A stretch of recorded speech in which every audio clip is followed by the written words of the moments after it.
The speakers today will be myself. This is John Bovid. I think a lot of you I have known or spoken with over the years. So welcome. I'm a senior director at Resolink. Also joining me is probably no stranger to the audience as well as Bindia Vakil, who's the founder and CEO of Resolink. You may have you can catch her and a lot of her writings recently. A couple articles in Harvard Business Review. Resolink's been getting coverage as well as Bindi has been actually on live TV.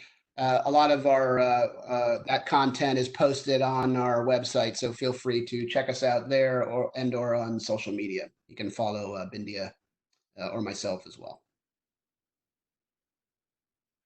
From an agenda today, I think we have some really interesting data and perspective to share. We will cover the results of our supplier readiness assessment on the COVID-19 pandemic. I think that has shed some really interesting insights, and we'll walk you through that. We'll also touch on the disruptions we were able to track since the beginning of the pandemic, and I think that gives some really interesting insights, particularly when you analyze what's going on. And we'll also go through some strategies for managing supplier financial distress and other risks, and give you some of our opinions there. And then we'll wrap it up with kind of defining what we're seeing as the new normal, at least through the end of the year, but probably even beyond there. So we wanted to cover kind of what we're seeing and what we're projecting around that. So the kind of the theme of today is what the new normal is from a supply chain risk perspective. So just to give you a little bit of background, Resolink back in January, and actually give Bindia some credit here. She identified this very early on in terms of the COVID-19 situation, and identified it as a huge potential impact to global supply chains. So Resolink took very specific and decisive action on behalf of our clients and to try to help. And what we did, one of the things that we did back in, as you can see, on January 22nd, was actually put together a pandemic readiness assessment. And we made that available to customers to actually issue that to suppliers, as well as Resolink itself issued it to also a large group of suppliers as well. And basically, we created it on January 22nd and actually issued it on January 24th. So we're moving very, very quickly. And the whole idea was to launch this very quickly in order to gather specific data points to see the readiness of the global supply chain. In order to do that and capture it, we made it available in not only English, but traditional and simplified Chinese. We also had other languages available just in case, but we deployed those. And what we tried to do was make it not a super long survey, but something that a supplier could fill out pretty quickly, but would also give us some interesting and helpful data that we could then share with our clients as well. So you're actually going to see for the first time today us assembling all of the data and presenting it in a public forum. So hopefully you'll find it as interesting as we have. So first, to just kind of talk about the demographics and the methodology that we use. As I mentioned, we assembled this very quickly, and then both our customers and ourselves sent it out. There were a total of 672 surveys actually responded. So that's 672 individual suppliers that responded. If you look at sort of the demographics of that, there was 44% in the Americas, 30% in Asia, 22% in Europe, and basically 4% in the rest of the world. So I think a pretty good geographic pull and result set from there. On the industry side, we had 70% were marked as high tech. I'll cover why that is in a moment. But we also had a representative sampling from healthcare and life sciences, med device, automotive, and consumer packaged good and retail supply chains. The reason that the high tech number is larger than the others is more we kind of grouped medical devices as well as sort of general manufacturing under high tech. We'll look to refine that a little bit more, which will probably lower that 70% number, and we'll get a little more refinement. Um, but it gives you a feel for what we've been able to put together in terms of who the survey response is coming from. So let me go through that. And Bindia, if you have any, I know I'm kind of flying through this. If you have any questions or things you want to state as we're going along, just let me know. So, but I think what I wanted to do was kind of cover on the data for everything. And let me kind of go through each of these and then go over the responses, and then we can cover um, what we think of this. But the first one was around, we asked the supplier, are you monitoring uh, for the COVID-19 situation? And overwhelmingly, 97% said yes. The interesting part was that actually 3% said no. So even though a small sampling size or a small size in the no column, still a little disturbing that it wasn't 100%, but I guess maybe there were some that weren't actually paying attention, maybe, but or misread the question. But you can see overwhelmingly, I think suppliers are monitoring the situation. So the second question was around, does your organization have a pandemic readiness program? So here's where we really start to get kind of interesting, because we actually found that 27%, or plus or minus a third, said that they do not have a pandemic readiness program. And I think we found this over, and I think everyone in the audience should find this a bit troubling, because if they don't have a readiness program, um, they obviously were not prepared at all, and we'll cover some more details on that. But typically, you would expect your suppliers to have be ready to handle these things. And I think on a go forward basis, it's something that we should all think about mandating. And if your suppliers don't have it, it may pose too great a risk, particularly on a go forward basis.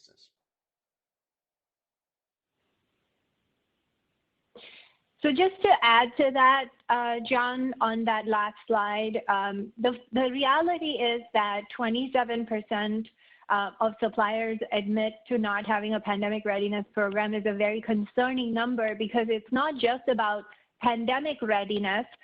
We actually see this very consistent type of response across business continuity in general. A lot of times we have seen over the last decade that business continuity is a afterthought in general for many companies, and specifically we find that almost 33% of companies don't have a regular, robust business continuity management initiative within their organizations that spans across not only their own geographic locations and sites, but more importantly, assessing business continuity readiness of their key suppliers. And this, to us, is a huge gap, because as we are seeing right now, companies are really waking up to the threat of them being fine but unable to function because of suppliers not being ready or not being prepared. And not just about the pandemic. I think a lot of times when people look at the pandemic, they think, well, but this is a once in 100-year event. How can we hope to be prepared? I think that's not the point. The reality is supply chains are disrupted every day. And having a readiness program that spans pandemics today, business continuity in general tomorrow, that spans earthquake, hurricanes, factory fires, and all kinds of other myriads of risks that are there that we function within, is a really critical capability that helps us manage black swan events when they happen, so that in today's environment, we're not creating things, but activating a pre-existing capability. Thanks, Bindi. And I think it's fair to say that on a go forward basis, maybe as a goal for all of us as a community next year, is we should look to close that gap down to 99 and 1%, because and 100%, our goal should be 100%, because everybody, there's too great a risk now, clearly. And the other alarming part of this is we asked specifically how frequently, if you have a pandemic readiness program and capability and a plan, how frequently are you testing that? And in the past 3 years. And so what you can see is that 42% stated that they have never tested their plan. And over 75% did not test it annually. So at a minimum, most of the suppliers who responded do not test it annually, and 42% don't test it at all, or have not tested it at all. Again, I think even the ones that state they have a plan, they don't test it annually. So is it really a good plan? You have to, and are they prepared? Bindia, do you have any comments on these data points? Yeah, absolutely. I mean, if you focus on the 42, that's bad enough. But when you have 75% that don't test the plan, anything that doesn't get tested annually really isn't valid. Because the reality is things change, people move around, they change jobs.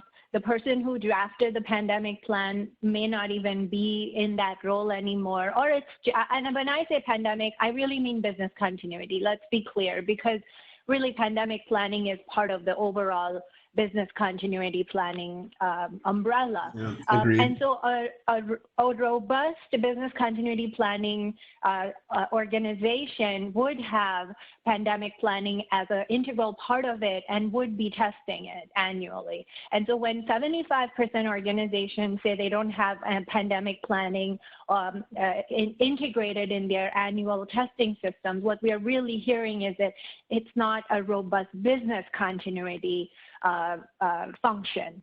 And so that to us is a real red flag. Yeah, absolutely. Thanks, Bindia. So, and then we also asked, how long ago was the pandemic plan actually refreshed? And again, you can see that out of 535 responses, 10% did not refresh it within the last 2 years, and roughly 20% of the plans not being refreshed yearly. Are they really prepared? I agree with you, Bindia. I think in reality, people turn over, people change roles, people leave and change companies. And so if you're not doing it every year, it's like, are you really ready anyway? So the plan's not worth anything. So I think the moral of the story that we're seeing, and I think it's pretty clear. And I think the other thing that I wanted to also point out, which I don't think I did, was this is a pretty decent sample size across a very wide, industries and geographies. So I think this is, pretty good representative data around, how prepared suppliers actually were. So I think we should all look to close these gaps, on a go forward basis. So changing gears a little bit, another thing that we did is, and let me set the stage a little bit. If anyone's familiar with Resilink's capabilities, I think a lot of you are. One of the things that we provide is a service called Event Watch, which it does several things. It monitors for events, things that impact supply chains, and we do that globally, obviously on a 24/7 basis all the time. It's always there. But the other thing that it does that became really useful data that I'll talk about is it actually does impact confirmations. So when Resilink detects an actual potential impact to a supplier, we actually send out notifications and ask the supplier, hey, can you confirm impact? Or can you respond and say no impact? And if they confirm impact, can you give us the number of weeks that you expect the impact to last? So what we found is that as we analyze this data as recent as the last few weeks, it is really telling, because we were able to aggregate all of the coronavirus events into one set of analytics and look at that holistically. And so what you're actually seeing in this chart is the growth rate of the impacts.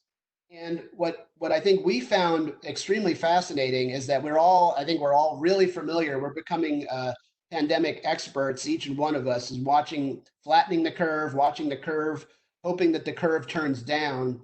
And at Resolink, we're able to actually see the curve in the supply chain. Again, these are not patient numbers, which are the numbers that you see in a lot of websites and a lot of analytics and on the news. But these are supply chain disruption metrics. So if you see, it starts small in January, grows pretty significantly in February, grows even larger in March. And then in April, that's the first week in April. So that's actually going to, if you multiply that times 4, it's going to be much larger in April. So we can actually track the growth rate of the impacts to the suppliers. Bindia, did you have any comments on this one? Yeah, absolutely. And I think the growth rate is definitely concerning, in particular because even the green bars where you see the no impact, that number, suppliers can go in and change it at any time as the inventory levels go down and they start to get impacted. So we do see that's subject to continuous update on part of the suppliers. We are seeing right now, because Resolink is tracking things like which areas have travel bans or lockdowns or curfews and different shelter-in-place type by country, by region, and we have been compiling that list. And that list of regions with different types of restrictions has been growing exponentially.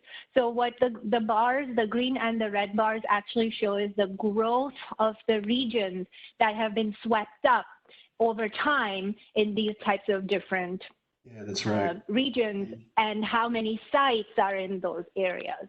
So that's kind of telling us that this is an exponentially growing impact situation right now. Yeah, thanks. And I think if you look at the month, we didn't do an exhaustive change on an analysis on how much changed each month. It's pretty obvious that it's growing significantly and on average either tripling or 4x.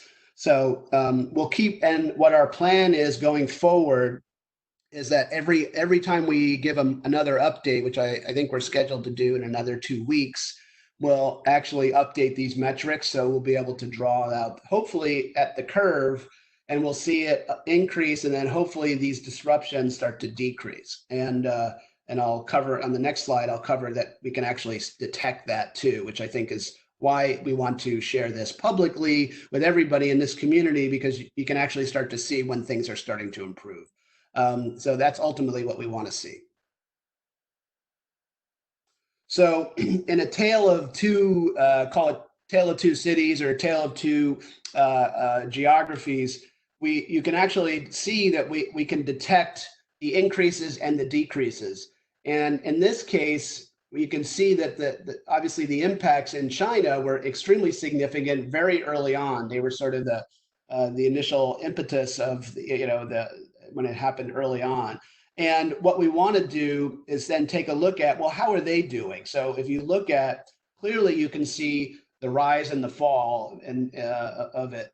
And to the point where they're starting to decrease and not getting as many, even in April, if you did a ×4, it's roughly still maybe decreasing, if not flat, going from March to April, if you forecast out for April at all. But now look at Japan, where Japan is maybe not seeing huge growth in terms of patients. I believe if you compare this to the other tracking around patient impacts, but clearly there's a trend for Japanese suppliers around from February, March, April, and you can see there was actually we didn't have any impacts in January. So Japan is clearly on the upswing. Again, next time we report, we can show, hopefully they're starting on their way down, but right now there is a significant jump. And again, I'll point out that that's only 1 week in April. So clearly, Japanese suppliers are being impacted right now. So I think that's a real something to look at. Bindia, what are your thoughts? Yeah, just Japan is a source material for many substrates and things like that in the semiconductor industry. So I think just very critical country to watch from an electronics industry standpoint, among others, obviously automotive and others. But like we've said before, automotive was struggling with an inventory problem before we ran into this COVID-19 situation. So that industry aside, electronics, on the other hand, was booming and on a very strong upswing. And so this continues to foretell some, negative news. So the point here is that even if China slowly resumes, there is potential continued impact here, because if source materials such as substrates and other things from Japan are disrupted, then the supply chain continues to be disrupted, even if China were to resume operations substantially. That's right. And I know, Bindia, we're going to get into this too, but I think that was the big impetus around now these suppliers, as all this is happening, it's ebbing and flowing, but the financial distress on them, and I think we're already seeing a lot of that, is, and I think that's why you wanted to cover that today, because you can see as the more and more disruptions, business is impacted, demand is impacted, and obviously it starts to cause stress from a financial perspective. So I think just teasing that a little bit, but I think that's definitely something we're going to talk about today and probably on an ongoing basis. And I think, as I mentioned, what we'd like to do is, if we keep reporting these metrics, we'll start to see how things are changing. And then when we can look back, when this is all over and things have returned to normal, whenever that is, we can look back historically and actually, see how things changed and ebbed and flowed. So just to finish up the survey results, as I was talking through the pandemic readiness assessment, we also asked a few other questions, which I'll just round it out so everyone has the information. And we also asked, are there any of your sites currently in regions reporting cases? And you can see 52% said no, 48% said yes. So roughly 50-50, but half, even at the time we did this, which was back in March, where we actually measured all these responses, half were reporting that there were cases in their supplier sites. So, I mean, this is, it's obviously significant, and we would expect this to obviously grow over time. And if we were to poll again and ask for an update, I'm sure we would see a higher percentage here.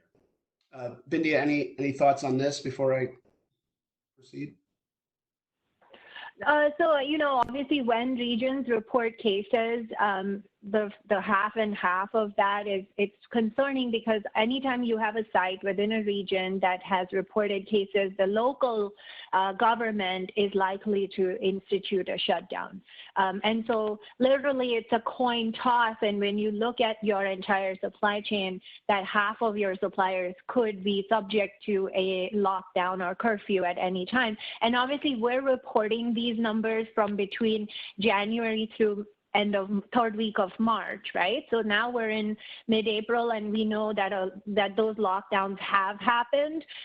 When we were working on these results and reporting these to our customers and saying that half of your suppliers are at risk, a lot of the world was still in denial. In early March, end of February, when we were reporting these numbers to our customers, much of the rhetoric around many leaders there was a lot of hesitancy in their willingness to shut things down because of the economic consequences, which are very dire. And we're all about that here. We are all about the supply chain disruptions that happen as a result. But knowing this information, was really critical for our customers back in February and March because they were able to take action and really say, okay, I have supplier sites in these regions, they have cases in these regions, and therefore I need to act now. And so a lot of our customers were using this information to really take proactive action as early as January, February, and first 2 weeks of March, planning to resume supply or get inventory or move out into a different backup site, etc. Yeah, great, thank you. I think, and I know, Bindia, you and I, something near and dear to your heart that we always talk about is the impact of disruptions and these kind of big events, whether it could be a factory fire, or any type of event, and what's the impact to the actual workforce at the suppliers themselves. So there's always a human factor in this. And we also asked a question on this, as you can see, and we asked the suppliers, will your workforce be out due to the COVID-19, and how long would you estimate? So this was interesting. What we found was that out of 667 responses, 35% have employees out as much as 2 weeks. And actually half of those, so 16%, will be out more than 2 weeks. And again, this is going back several weeks. So as we know, with all the lockdowns and the impacts and the rollout, and as things continue to evolve from a people getting sick perspective, you would assume that these numbers would only increase. Bindia, what are your thoughts on this? Yeah, you know what? Just speaking of the incredibly sad, what we're seeing right now is that the world has just lost more than 90,000 people within a span of 5 weeks due to this. I mean, that's what we are talking about. Yeah, exactly. It is incredibly sad for the people, the families affected who lost their loved ones. And then obviously, this is the human toll and the suffering that has been inflicted on the people who have lost, as well as lost livelihoods because of the shutdowns that we had to endure, all of us had to endure. It's just unbelievable what is happening. And on the supply chain side, obviously just across Europe, right? I mean, we look at the countries of Europe independently and we don't understand, or maybe we do, we just don't see it in the numbers as much, but just the countries of the EU have lost 60,000 people within 5 weeks. And if you think about that, Europe is a huge hub for manufacturing across the all the industries that we cover. High tech, life science, pharma, massive dependence from the US on Europe. And now just put that into perspective, 60,000 people, more than 40,000 people in serious and critical condition across the various countries of the EU alone. Not to mention when you put that number together as an aggregate, how much of our productive contributing workforce has been impacted, that is going through various levels of grief, various levels of loss, has to deal with the personal tragedy while trying to keep their livelihood. So just I know if we see the numbers like this, it's very difficult to kind of put that into the broader perspective. But I think when we look at our employees and our workforce and what they are going through at this time, and within such a short period of time, it was 5 weeks ago that the first couple of people who were dying were reported. And 5 weeks later, here's where we are. And so this affects businesses, this affects supply chain, this of course affects morale across the functions and the businesses that are open. And why this is important, why point this out?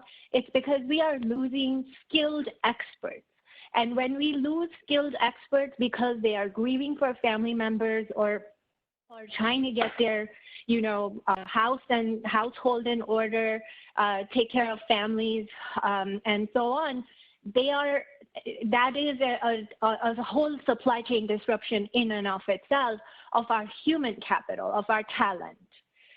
And so I think just wanted to put that in perspective that, a big chunk of our employees are really struggling. So the 65% that are, working, it's not that they are 100% functional. They are dealing with some massive issues and problems on the personal front. Yeah, agreed. Thanks, Bindia. So the other thing that really jumped out at us when we analyzed the data was we specifically asked a question on do any of your, and we asked this to the suppliers themselves, do any of your critical suppliers have sites in regions reporting supplier impact? So now we're asking about the sub-tier specifically. And again, a high number of respondents to this, and around 41% of global suppliers confirmed that they are seeing sub-tier impacts. So, again, I think Resilink's in a unique position to try to gather these data points, and it just, again, supports our analysis and what we had thought around, that this is percolating completely through, the supply chain networks themselves. And when you ask them directly, they provided this feedback. So I thought this was very telling around, we assume that there is impacts, but, when you get more and more confirmation and you look at the data, it really speaks to you. Bindia, what are your thoughts around, did anything surprise you on this or in any way? So, some information or things to keep in mind here. A lot of times, there are two scenarios. One is you're shut down because you're not an essential business. But in another scenario, you may be a designated essential business and you may be able to stay on, in which case it's super important that your suppliers know that you're an essential business, that they're supplying to an essential business, and that you're in touch with all of them to make sure that they're opening their doors and keeping their operations going, and so on and so forth down the supply chain to their critical and constrained suppliers as well. So having that sub-tier map is super critical in this particular situation, because if you don't plan, you may be running your factories, but if you're not planning with your suppliers collaboratively to ensure they're able to continue supplying to you, then you're going to shut down within a couple of weeks as you run out of materials. And I think a lot of companies who have that, this has happened to, this has happened because they weren't collaboratively mapping their supply chain and planning along with their suppliers. Across our customer base, we have been talking about this particular issue because many of our customers are considered essential businesses. And so having the sub-tier visibility helps them extensively to make sure that they were talking to their suppliers, communicating that they were an essential business, helping them to stay on wherever possible. And in case the supplier said, we're not comfortable staying on because of and concern about our employees, et cetera, then our customers were ensuring that they had a handle on how they would get enough inventory to keep their own sites open. So I think this was a really important another example of, needing that sub-tier transparency and visibility in order to keep lights on during an event like this and not be shut down while being considered an essential business. I know, that's a great point. Thanks. Also, just to close down the kind of data analysis portion of the presentation today, what we also asked, let me first off, on this one, before I'll wrap up the survey in a second. The other thing that if you go back to the confirmation on the disruptions that I talked about earlier, I mentioned that when suppliers actually can confirm that they have an impact, we also ask them, well, how long in weeks will that impact last? Here you're seeing, this is actually a histogram analysis of the responses during the COVID-19 disruptions. And as you can see, they cluster around certain weeks, like the 2-week one is obviously the most common. Now, one thing I will point out, and after we analyzed these results, we looked into them a little bit more, and these don't indicate that the suppliers are saying there's a complete shutdown in probably most cases, although sometimes there are. What this actually tells us is that they're saying that there is for those period of weeks there is some sort of impact. It could be they cut down in half, they could cut down to 30% or some impact, but it is still really valuable data in terms of what it's telling us. And the first thing is that you'll notice it ranged from 1 to 16 weeks. So, and with the most common response being 2 weeks, and second being 3 and 4 weeks. On average, if you average all of these together across all respondents, it was 3.25 weeks. So again, significant, impacts that these suppliers were confirming.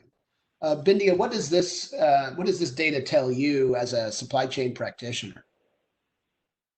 Yeah, so typically I'll tell you that one is suppliers are always very, very hesitant to confirm impact, right? They want to hold this information close to their chest, and they want to provide the most optimistic picture as potentially possible so that the customer doesn't take any negative action against them.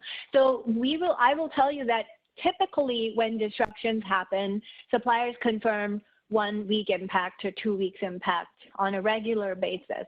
The fact that so many suppliers in this particular event are confirming as much as 16 weeks of impact, which in the 10 years of Resolink, we have never had a 16-week impact from suppliers in any event. So to us, the willingness to notify customers and indicate 16 weeks impact itself is a very new thing. That's one. The second is obviously, our customers do follow up with all of the suppliers confirming impact to get a more accurate picture. The 1 to 2 week impact or 3 week impact is generally what they will tell each customer, broadly speaking, because on the Resolink platform, the supplier can say, tell all my customers I'm impacted for 3 weeks. But then on a customer by customer basis, they can provide and say, tell customer A it's a 2 week impact, tell customer B it's a 3 week impact, tell customer C it's a 5 week impact. So a lot of times, and tell customer Z it's a 0 week impact. So when we aggregate all of those, it comes out to a slightly lower than actual number, because each customer may be in different range. So this is more of an average. So there's some smoothing or smoothing that happens across the data set. So in general, the two things are, one is when suppliers, as a supply chain practitioner, as a procurement expert, I'll tell you, when a supplier tells me 2 to 3 week impact, I'm always saying, okay, first of all, they are impacted, and I need to now make sure that I see exactly how much I have inventory on, how much inventory they have that is set aside for me. And so that collaboration can begin. And we're obviously very concerned about the tail over there that goes from 5 to 16 weeks of impact, because any suppliers within those ranges that are critical from a revenue impact perspective or difficult to replace or single source, I mean, that is just a huge impact if you don't have inventory coverage across those That's time exactly frames. right. Yeah, how much inventory do you have? And that's really getting a dangerous level. And I think it's fair to say I did an informal poll internally to Resolink for the various team members, and obviously we've never seen numbers like this. I mean, just in general, I think it was a general consensus informal poll. So I think it's really telling. And again, this is the type of data that we'd like to keep updating our community here so that we can see how it changes over time. Bindia, I think you wanted to touch on the maturity and readiness. Yeah, so this is one where, in the early weeks of January, I don't know if Sanya, if you attended our webcast on 24th of January, as well as the 31st of January, when we first talked about this maturity model, where we said, many companies, it's been 10 years since the last pandemic, which was swine flu. And many companies have sort of forgotten about it because the people who lived through it are not in business continuity or those types of roles anymore. They might have moved on to do other things, or some may have retired. And so it's very difficult for that organizational, readiness to remain in the face of an event that did not happen. And so you may have had a pandemic plan. It might not be looked at in many years. And here's what you can expect. And so now that we have the readiness results back, our system analyzed those, and here's what we found is, as we had said, 30% of companies, almost 30 plus 35%, 27 plus 35% there, in a very unprepared or uncoordinated kind of a way. But what was very surprising was how few were in that mature state. Actually, I was happy to see some were in the mature state, and that was, that was a good thing. But the 95% of companies, really had various levels of lack of preparedness, not enough information. And even when you are ready but exposed, sometimes what people do, a lot of organizations do, is they think business continuity is all about their internal locations, their sales locations, your factories, your warehouse, your DCs, and they forget to go track business continuity across their suppliers. And so even in the ready but exposed areas, what we found is companies that had done some work on their internal side and had a pretty good program for their internal business continuity had no capability to really monitor their suppliers or assess their suppliers' business continuity, which was a huge gap. Thanks, Bindia. And what I wanted to do was just sort of wrap up the survey and assessment that we did with, I think there's some interesting data points here for us to look forward on and to help feed in as we talk about the new normal that Bindia is going to get into. But we also asked suppliers during this survey process that, and you can see that there was 155 responses for this. If they answered yes to those questions earlier that I walked through, what are the specific disruptions that they foresee? And here you can start to see where things are falling in line in terms of delays in shipments, delay in fulfilling orders. In some cases they said, number 3 was no disruption, no impact. But then it gets into material shortage, manpower shortage, factory closure, price fluctuations. So you can start to see how these disruptions are, we're collecting and analyzing these even from this assessment. And then we also asked them, well, compare and contrast that to how do you foresee that impacting you from a short and long-term impact? And again, we got 257 responses here. And although number 1 response was impact still being evaluated, again, this is, if you rewind, this is still, we're in the heart of the pandemic, rewinding several weeks back. But they're already starting to say, look, even into the future, we're looking at delays in shipments and fulfilling orders, manpower shortages, material shortages. And I think obviously all of these things, factory closures, material cost increases, all of these things are going to end up causing either shortages or price increases. So we might as well get prepared now, because we're already asking these suppliers these questions and they're starting to answer. So Bindi, I don't know, I know we're going to kind of transition into what you're seeing going forward. But any from those last 2 slides, anything jump out at you? No, but I think if you go to the next one where we sort of summarize the outlook across industries, I think this tells a really, it gives you a picture of of the summary across different industries as we analyze this data set and characterize how the various industries are disrupted. And actually, yesterday I was speaking with Tom Derry on a webinar which ISM hosted, and Tom was consistently kind of confirming the numbers. He said that the ISM PMI index showed a 49.1, was 49.1, which indicates a contraction. Anything under 50 indicates a contraction. But what was very interesting was he said that when you take out the impact of long lead times, you know, typically, and it was really interesting because long lead times typically indicate a robust and thriving economy. But when you take out the impact of long lead times on the PMI, the index is actually at 43, which means a heavy contraction. And that's what is what we are seeing across all the various industries. Now, the interesting thing is across high tech and auto and semiconductor, there's wide range here. Semiconductor is kind of straddling some essential applications and then some where demand has dropped. So where it comes to medical devices, demand has actually increased.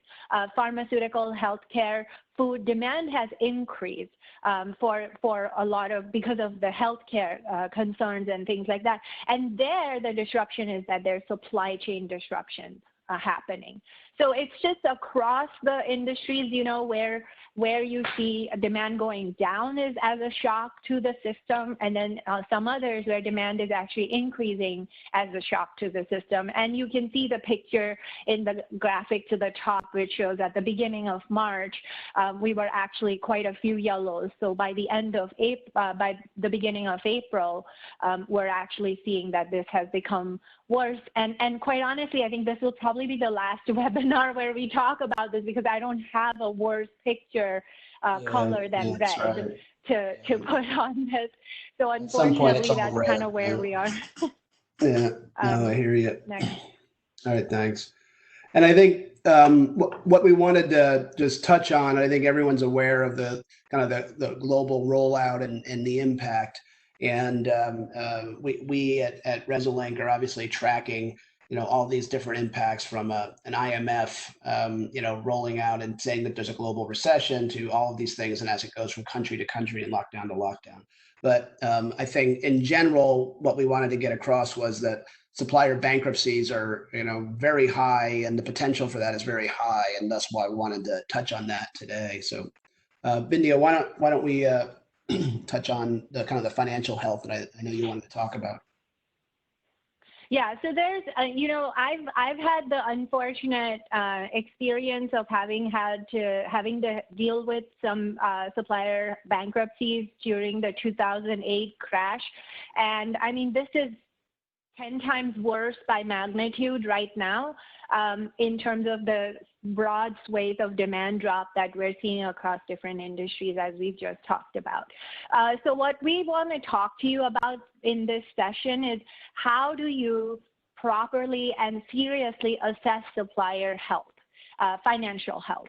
And there are really 4 things here. So one is obviously if you're monitoring with Event Watch, we're notifying you whenever profit warnings or supply shortages or, you know, anything that could signal a problem, factory downtime, etc., happens. We're notifying and alerting across your suppliers.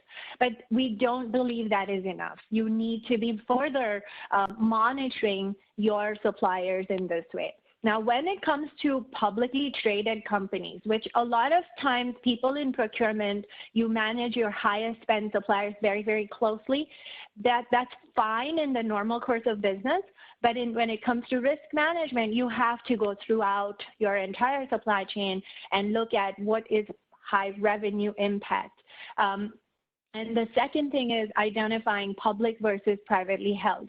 Why it's important is publicly traded companies have financial disclosure requirements. They have to disclose every quarter, and using that information, companies like DNB and certainly Rapid Ratings can generate a financial health score. But what's most critical is privately held companies aren't required to disclose anything. And so Rapid Ratings, we believe, has a really good methodology where they actually collect information in a very transparent way and confidential way from the suppliers and use that to create a financial health score that we highly recommend. Resolink obviously has partnerships with DNB and Rapid Ratings, but we recommend combining the two for private versus public as a way to cost optimize the effort. And then Credit Risk Monitor to monitor credit risk, because right now a lot of companies aren't paying things like rent and stuff like that. So you just need to make sure who is doing that, because that might affect their credit score, and that might be an early warning as well that there are indications of some distress. At the end, you have to meet their CEO and CFO for your critical high revenue impacting suppliers that are also difficult to replace. And the chart on the right-hand side where we say create this assessment, you'll notice supplier financial health along with spend, but most importantly, these two things, revenue impact and how difficult or expensive this would be to replace a supplier. Put this matrix together. And then, John, if you go to the next slide, we actually have a really practical framework of what do you do once you put this together, So putting it together and doing the assessment is just the start of the process. Having an emergency response budget to make sure that you're protecting your suppliers is really critical. And so looking at the revenue impact, looking at the cost and time to replace the supplier on the x-axis, now you put those suppliers in the various quadrants. And you can see, at the very least, meet the CEO, CFO of your highest revenue impacting and most difficult to replace suppliers. And then when it comes to spend, within that bucket, now you can say if it's a high spend supplier, you may not be able to have enough cash to loan or invest or whatever, but you could at least improve payment terms. You can maybe order some future demand now so that the supplier can go borrow against that. And then some medium and low spend, you have a lot more options. This is particularly true because you must recognize that this is not going to be a permanent downturn. All downturns end at some point. And for your own future longevity, you need to make sure suppliers survive this. And don't count on government stimulus. Government stimulus will come. Hopefully it will come in time, and hopefully it will be enough for suppliers to last more than 4 to 6 weeks. But yesterday on the call, ISM and Vantage Partners both talked about more than 92% of suppliers have less than 3 months of payroll cash on hand. And so this is a really, really critical time, and 6 weeks of government stimulus is just not going to cut it. So protect your suppliers to protect your own self would be our advice. And this is a good framework, I think, to help you think through segmenting your suppliers in this way and putting together a recovery plan. But the recovery plan does require some internal coordination across your various functions. So across my supply chain experience, when we lived through this in 2008, we put together a cross-functional team, identified an emergency budget.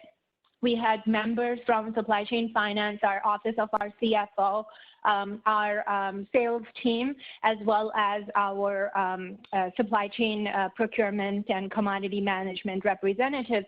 And every day we were tracking the suppliers' revenue and by revenue impact, meeting the CFOs and reporting back to our VP sourcing and identifying where we would place orders early or, and one of the interesting things was purchase expensive raw materials for a supplier, or some SLAs that might be cost prohibitive in the normal course of business, maybe if possible, without sacrificing quality or what have you, compliance requirements, you could relax some. So I think there are some strategies here that you could do, but one thing you must never do, and I will say it many, many times, is never, ever, ever violate a supplier's trust. If the supplier is honest and transparent about the difficulty they're having, if you use that information to make their bad situation worse by reducing revenue or taking business away from that, that is a relationship that you have ruined forever. And we have seen the opposite, where many companies, and I certainly worked in this type of situation where suppliers shared in my past life information about the financial difficulty, and our company stepped up and helped them with all of the things you are seeing here. And to this day, my company, which I will tell you, it was Cisco. I was at Cisco in 2008. Cisco enjoys one of the highest trust partnerships and supplier transparency of any company in the world. Why? Because they were good partners to suppliers during a very, very difficult time for many of them. And that's what I learned. You know, I learned that we must not violate that trust. That we must not use the transparency information in a way to hurt the supplier, but to rather be a good partner and a good corporate citizen. Okay, John? Yeah, thanks, Vidya. Let's touch on as we look forward into the next 6 to 9 months, you know, actually obviously going out through the end of the year at a minimum. What are you thinking of the different scenarios that people should be planning for? So this was our attempt to, you know, in supply chain, we are planners, right? So we're not making predictions. I just want to be very clear. We're not making any guidance here. We're just saying that as supply chain people, we have to say, look, right now it's really bad. We get that, but this is not always going to be bad. There are 3 ways that the market is saying it could be a fast V-shaped recovery. And we're not saying what's likely, what's not likely. We're just saying, how does the supply chain prepare for these 3 scenarios that could happen? And so one is, you know, what market keeps calling a best case where, well, for whatever reason, and yesterday we saw that the scientific community has said the virus is not likely to slow down over the summer. So we built this a little bit before that it was provided, that guidance was provided. Having said that, if there is a chance that something magical happens and over the summer we see a sharp drop in more fatality rates or infections being the growth of infections, the chances are that this could be a very robust recovery. Chances of this happening have been discounted more and more, you know, by the experts and economists. The worst case scenario is we have multiple false starts where we relax restrictions quickly and cases and fatalities go up. And you'll notice I'm talking about fatalities and not cases, because it's really how many people die that determines how much the government is under pressure to keep the lockdown going. So that's one of the key reasons why we're tracking number of fatalities here. And then how do we prepare for a situation where there's some level of reasonable movement that gets reactivated in phases, and that's kind of the most reasonable likely scenario where slowly we bring back different sectors and all of those things. So I think if you go to the next slide, then it actually, you know, is it actually shows how do we anticipate demand and what are potential supply scenarios in that case. So if you look at the best case, you know, a lot of best case scenarios just says, you know, we're going to start seeing a sudden capacity issue on transportation lanes because everything will start to suddenly come online. And if suddenly everything comes online, it still doesn't, it actually means we're going to have more supply chain disruptions because the supply chain has taken a huge beating. And so it doesn't just come back online and resume pre-disruption run rate. It takes time for people to come back, restart, and then suddenly everybody's fighting for whatever is available on the transportation lanes or at the factory to make up their inventory buffer levels and replenish. So we should anticipate that in a best case V-shaped recovery, actually the supply chain will be extremely disrupted on the supply side. On the reasonable U-shape, what we see is that the shape of the demand will change. You might have to see that there might be more people shopping online, which means how you accept orders. If your traditional supply chain is set up for retail, now you might have to revisit that, invest in new technology, new avenues, and so on. And then fulfillment through the last mile, where before you're shipping full truckloads to a warehouse or to a retailer, now you're looking at last mile delivery direct to consumer where it's possible. And so there are these types of supply chain implications to think of. Because it's a U-shaped recovery, we will have time to make it happen. But as supply chain practitioners, we need to analyze this for our business today and make these determination and supply chain network design decisions today as well. And then in a worst case scenario, and in both those best and reasonable scenarios, you have to protect your suppliers and not let them go bankrupt, because you're going to need them and you're not going to have time to reset up a new supply base and all of that. In a worst case scenario, there will be some hard choices you have to make on what to let go, what to save across your own business, your own site, your own employees, your own product portfolio, and make some tough choices. And we all would have to do that if that's where the market went. And that would have massive consequences for all of us as people, as supply chain practitioners, as business owners, and just, we just have to figure out how to cost balance, cost and risk balance the various choices ahead. John? Thanks, Bindia. And just to kind of touch on, and I think we've given you all a lot of data that we've talked about today, and I think a lot of hopefully some good tidbits of knowledge you can use to work into your future planning. Resolink, just if you're not a current customer, I know we have a lot of customers on, but if you're not a current customer interested in any of these solutions that we talked about, from monitoring or mapping, supplier impact confirmation, or even issuing your own pandemic readiness supplier assessment, let us know. We're here to help. Bindia, did you want to touch on the exchange that we're launching? Yeah, so thank you. This is something that we are very proud of. We've worked very quickly on this in light of all the medical device and PPEs. And actually, I shouldn't say just that. There are over 9,000 products that hospitals and healthcare organizations need that are being rationed, that are on allocation as we speak.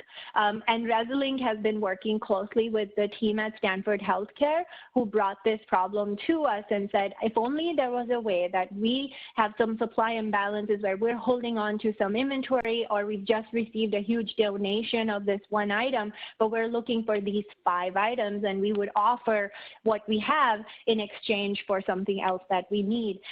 They had been doing this within a small network of hospitals locally, but now what they want to do is do it across the country. And so we decided we would build this solution for the medical, for the hospital, for the healthcare providers across the U.S., launch it on April 15th is the launch.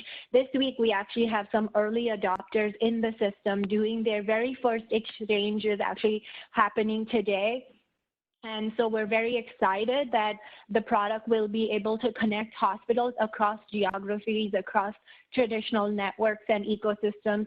I want to be clear, this is it's an agnostic solution. You don't have to be part of a single GPO or any other network really to participate. And so the plan is to launch it for free to all of the U.S. hospitals on the 15th, which is Wednesday next week, and then globally launch it by mid-May to end of May or early June. And so please spread the word. And there are several things that the exchange does. One is it'll support a product-to-product exchange. It will also support a straight donation. If you have products to donate, let us know what you would like to donate, and you can be a donor to the hospitals. The third is, for example, there are a lot of hospitals who have ventilators because they are not in a current hotspot, or they have really flattened the curve somewhat such as what we see on the West Coast, that are really able to make those ventilators or other products available on loan to other states. So this is also something that the exchange does support. And so we will be able to track who has an IOU against a product to whom, and then create that return back. We're very happy to share that UPS has been very supportive as a partner for logistics to help hospitals who need support for whether it's a remote region or what have you. Then UPS has kindly agreed to execute the shipment transactions on the exchange. So I just would encourage folks who understand the criticality of this. We don't have the luxury for us to have 100 people adopt this over. We want to get to the 6,000 hospitals, and we need to get to them quickly. Otherwise, there will be less likelihood that a hospital finds someone who has the products they need. So our goal, we already have over 300 registered, and we're looking to go live next week with over 1,000. And so you can see the criticality and the urgent need for us to get the word out, make people aware. There is no cost, no barrier. We're not charging on monetizing this in the COVID situation. It's something that we believe will help save lives, and it will help our frontline medical staff who are really the warriors in this very critical time. So just wanted to get the word out with your help. Thank you. Yep. Thanks, Bindia. And thanks, everybody. And again, special thank you to those medical professionals out there, working so hard. Really appreciate it, including the police, firemen, all the frontline folks. So really appreciate it. Thanks, everybody. We're going to wrap it up. Unfortunately, we went over, but hopefully everyone thinks it was valuable, and we will continue to provide these updates every few weeks. Take care, everyone. Be safe. Thank you all. Please be safe.